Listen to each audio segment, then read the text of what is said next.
Okay, so first let's talk about linear transformations. So here, remember a linear transformation is whenever you have some x, so this is my old x, right? So my old winnings value, right? And you might multiply or divide it by some constant. We'll call it d here. It's just traditionally called d. Or we might add or subtract a constant here. And I just use the addition sign because it could always be that c is negative, right? And that would be subtraction. So, so in order to get my new x, I multiply it by something, I divide it by something, I add something to it, right? And then I get my new x. As long as c and d are the same for every single value of x, it's considered a linear transformation. Given these kinds of linear transformations, what happens to the mean and variance of the probability distribution? Well, if you think about it, let's think about the concrete case of, I pick a ticket and I get 3 times its value, right? Well, you would expect that the mean would shift upwards, right? Because now you could sort of win more money, even though you just spend $1, right? So you could win more money. So, and if we made this value smaller somehow, like let's say, I mean, this would be a really sucky game, but let's say whatever ticket you pulled out, you would only receive half of that value, right? I mean, terrible game to play, but it could happen. What would happen to the mean there? Well, the means should probably shift down a little bit, right? And so when you look at the mu, so here we had the old mu. So this is old mu. So, old expected value. Okay. What should we do to this old expected value to sort of to reflect the changes that are going on in our underlying x's, our underlying values, right? Well, here's what we do. In order to find the new mu, and we'll call this mu of c plus dx, right? Or we could have also called it mu of x new, right? So either way, right? To find this new one, what we would do is actually sort of simple. We would do the same transformation to the old mu, right? Old, new. So whatever you did to the individual values, the individual x's, you do to the mu's, and then you get your new mu. Easy, right? So that's a really nice way that the mu directly reflects the changes to the transformations to the individual values that they came from. Now, how about variance? So the old variance,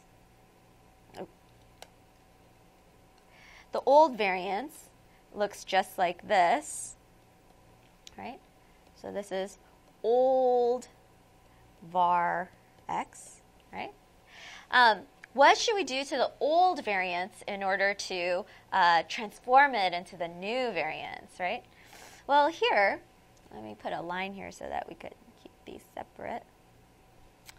Well, here, you're not going to add c necessarily, because adding a constant doesn't necessarily make the spread wider or anything like that, right? So we can now actually ignore the constant. But all we do now is, let me write the new version. So here the new version has c plus dx. Or you could think of it as sigma squared x new. Right? So the new variance of x would now be, you could ignore the c part. All we use is the d.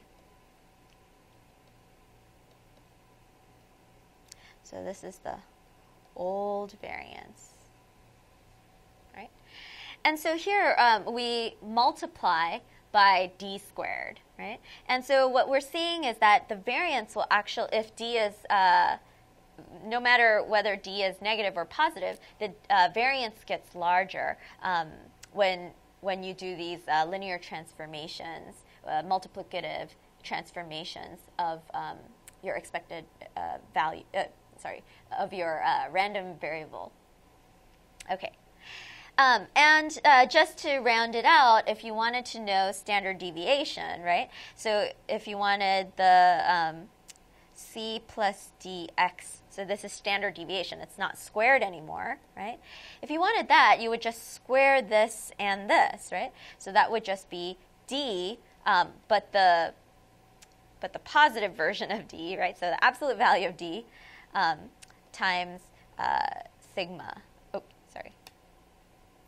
We don't need that anymore because it's been square rooted, right?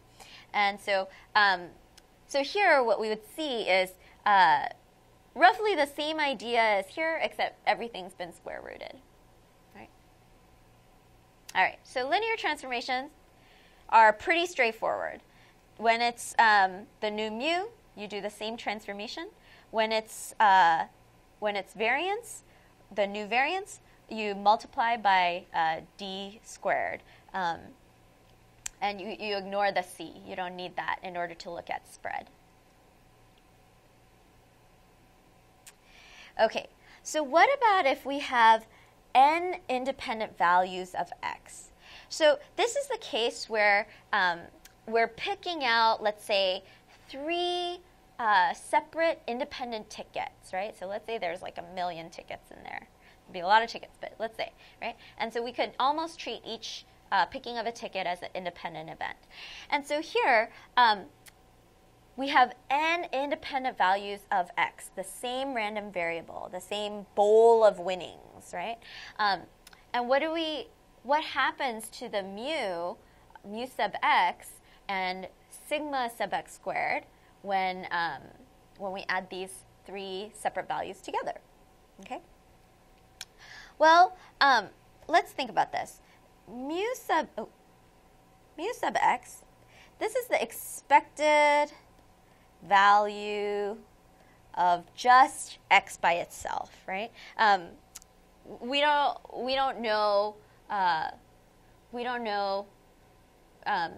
which one, right? The first one, the second one, the third one, right? It's just the expected value of x. And presumably, each independent event has the same expected value of x, right? The first one, the second one, the third one, right?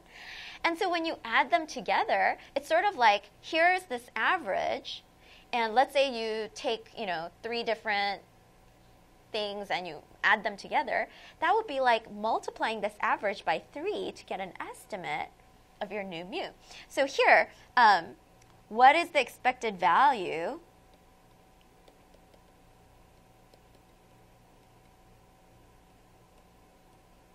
of, now it's not just x, but it's really x1 plus x2 plus x3, right? And assuming that these are all independent, well, that would just be n, however many times it is, so it could be 4 tickets, 5 tickets, right? N times my expected value for each event, right? Mu sub x, right?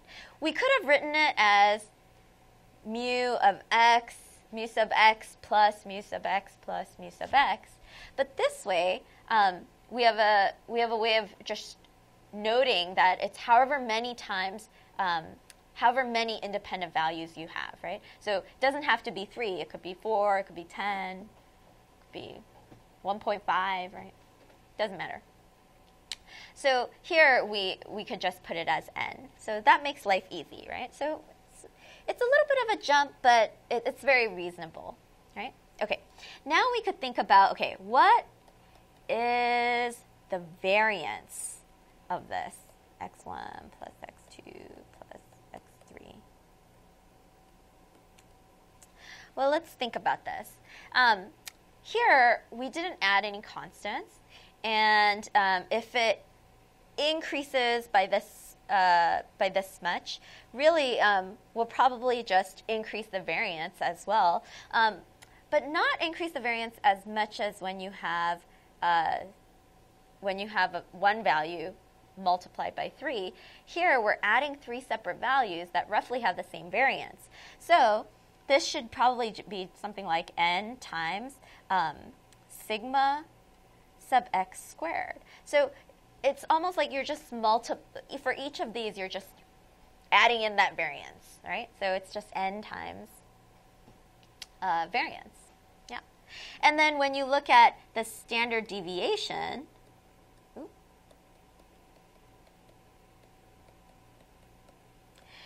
once you know variance, this is very simple. It's the square root of n times the old standard deviation, right? So this way, I think this one is actually in some ways a little bit simpler to reason through because you could think of it as, you're adding in these values. So you add in the expected value and you add in the variance, right? So it's very straightforward. So notice that here, this expected value is very similar to if you had taken a card and multiplied that by 3, right? Multiplied that value by 3. The expected value is the same, but the variance is actually slightly different. Here, the variance is a little bit less because before it was d squared, right? But here it's just n, right? So the variance is a little bit less in this case than in the case of linear transformations. All right. So here I want to make that a little bit more clear. So here the x's are transformed linearly. But here you're not transforming the x's themselves. You're adding together 3 independent events. And because of that, here you're going to have less increase in variance, and here you're going to have more of an increase in variance. And so because of that, although this looks very similar because it's however many times, right? So it's like the multiplicative factor, right? Here you square that d, and here you just have n times, right? But notice that both here and here, the expected values are the same.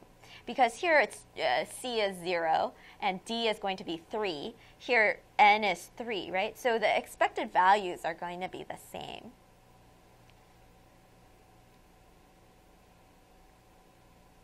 Okay. So now let's go on to a situation where you have 2 random variables. So we've only been working with 1 random variable so far, but now we have 2 random variables. And you could think of them as like 2 separate fish bowls, right? And each has a different, probability of winnings. Probability distribution of winnings, right? So each of them have these 2 distributions, and I want to know if I take one from here and one from here, right? What is the expected value over time of that sum, or the difference? It also works for difference, right? Well, it's actually pretty straightforward. So if you have mu of x plus y, right, because I'm adding together one from x and one from y, right? So the expected value of this new sum is going to be the expected value of x plus the expected value of y. Ta-da! And if I wanted to do x minus y, right, if I wanted to combine it in that way, as you could guess, it's mu sub x minus mu sub y. Right? So it's the difference of those expected values. And the way that you could think about it like this is like this. When you pick out x, the most likely, the expected value, that's a good word for it. Like the expected value of that x is mu sub x. That's why they call it expected value, right? So instead of putting in just x, we could plug in for the expected value of x. And here, instead of putting in y, we could plug in the expected value of y. And that's our most sort of high probability estimate of what x plus y is. And the same with subtracting x and y. All right. But variance is a little bit different because variance doesn't necessarily work in that parallel way. So here we have sigma of x plus y, right? squared, so the variance of x plus y, that's really going to, that's pretty straightforward. So it's the variance of one plus the variance of the other. So that one's straightforward. Because this is sort of the, expected variance, right? So it makes sense. But when you have x minus y, you don't actually subtract the variance. You're not actually reducing variance by doing this transformation. The variance actually will be the same as up here. Because no matter what, you're pulling from two different pools, two different distributions, or two different sources of that randomness. And so that spread is only going to increase. Right? So these two are the same, right? But this is only the case. All of this only works if x and y are independent events. If they depend on each other in any way, you can't count on this, all right?